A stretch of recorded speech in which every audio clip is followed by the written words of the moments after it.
quand on les importe du Japon, elles sont en radio, alors c'est pas du tout la bonne radio, du coup, elles sont en radio FM, mais les ondes, elles vont jusqu'à 88 ou 89, ouais 89, au lieu de 108, je crois, pour la FM en Europe. Et ça, je sais pas, je pense pas que ça se code. À mon avis, il faut changer un truc sur l'autoradio. Est-ce qu'il y en a qui peuvent me dire? Parce que c'est la seule chose. Sinon, bon, voilà, on peut tout mettre en français. Mais ça, malheureusement, on n'a pas la radio française. Enfin, si on les a, mais que sur les premières fréquences. Donc, si jamais certains peuvent me dire, alors tout ce qui est Audi, BMW, tout ça, bien sûr, ça se fait sans problème. Mercedes aussi. Mais sur Renault, comme c'est assez basique entre guillemets, voilà. Est-ce que certains d'entre vous ont déjà eu le cas? Voilà. Merci de m'éclairer pour ceux qui ont la solution. J'espère que ça va donner, et je pense que ça va donner beaucoup d'idées à certains jeunes qui sont un peu paumés, tu vois. Et moi, je trouve que c'est génial. Franchement,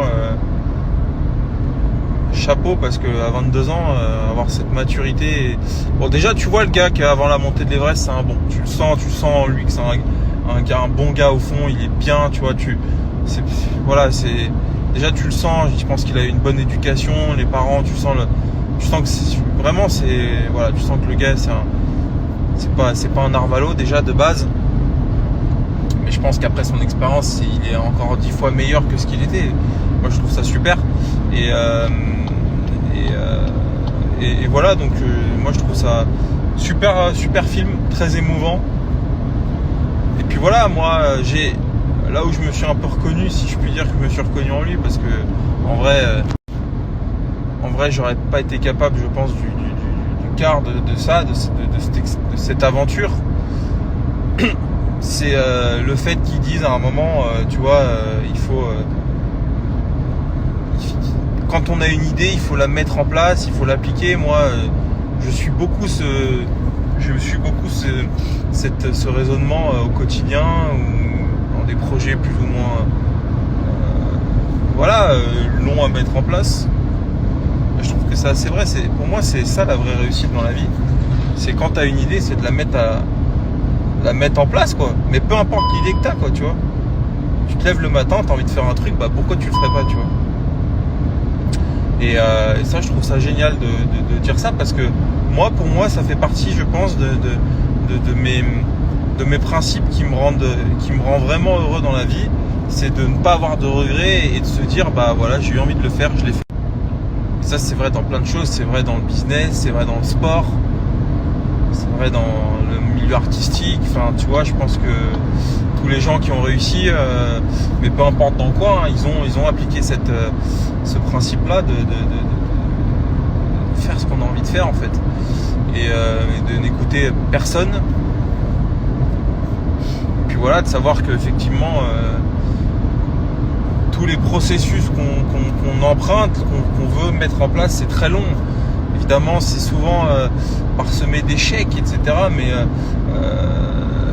au final, c'est ce qui compte à l'arrivée, quoi, tu vois. Et de se dire, et c'est ce qu'il dit, c'est très vrai à la fin, c'est pas l'Himalaya qui retient, c'est du chemin qu'il a parcouru, les gens qu'il a rencontrés, les solutions qu'il a trouvées, qu'il a mises en application. Moi, je trouve ça, c'est ça qui est hyper enrichissant, tu vois, dans la vie. Et tu le vois au quotidien, par plein de petites choses. Et normalement, si tu fais bien les choses, chaque fois que tu te couches le soir, tu ressors un peu plus mature de ces expériences, et tu développes des sens que tu n'avais pas avant de te coucher la nuit précédente, tu vois. Moi, je trouve ça super, comme c'est un putain de film. Je me suis régalé, et franchement, chapeau à ce gars-là de 22 ans. Moi, je crois en une certaine jeunesse, tu vois. Toute mon équipe est composée de gens de 20, 22, 23 ans. Moi, à leur âge, j'avais pas fait le quart de ce qu'ils font aujourd'hui chez moi. J'en suis super fier. Et je crois à une certaine jeunesse. Je pense que, tu vois, il y a deux types de jeunesse. T'as les abrutis qui passent leur temps à penser que la vie c'est simple et qui foutent rien de leur vie, qui végètent. Et t'as les jeunes comme eux, quoi, qui sont géniaux, quoi, qui se donnent, qui en veulent, quoi. Donc moi, je trouve ça cool. Je fais le daron, j'ai que 30 ans, mais quand je vois les jeunes qui ont 10 ans de moins que moi à 20 ans, bon, je faisais des choses, je traficoté, machin. J'ai acheté, je vendais des chaussures, des trucs, des machins. J'ai essayé, mais c'est pas pareil, tu vois. Là, c'est quand même un stade au-dessus. C'est, frérot, monter l'Everest. Je sais pas si tu te rends compte, c'est incroyable. Incroyable.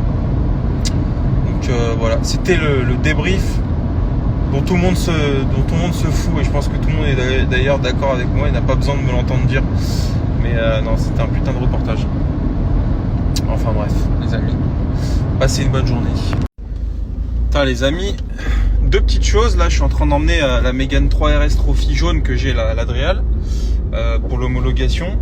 Et putain, à chaque fois que je monte dans une 3 RS un peu radicale, tu vois, avec châssis cup et tout, celle-ci elle est au Lins.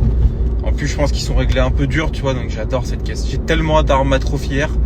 Et pour ceux qui ont déjà essayé les deux, j'ai jamais essayé de 3 RS Trophy R. Est-ce que, selon vous, il y a une réelle différence en termes de châssis, de moteur? Non, c'est la même chose, mais ouais, de châssis, de feeling, tu vois. Je sais pas, j'ai jamais essayé de 3 Trophy R, mais qu'est-ce que j'adore à la 3 RS. C'est vraiment, c'est ma caisse. Si je devais en garder qu'une, ça serait celle-ci, quoi. Et les amis, j'ai une autre question à vous poser. Bon, ça c'est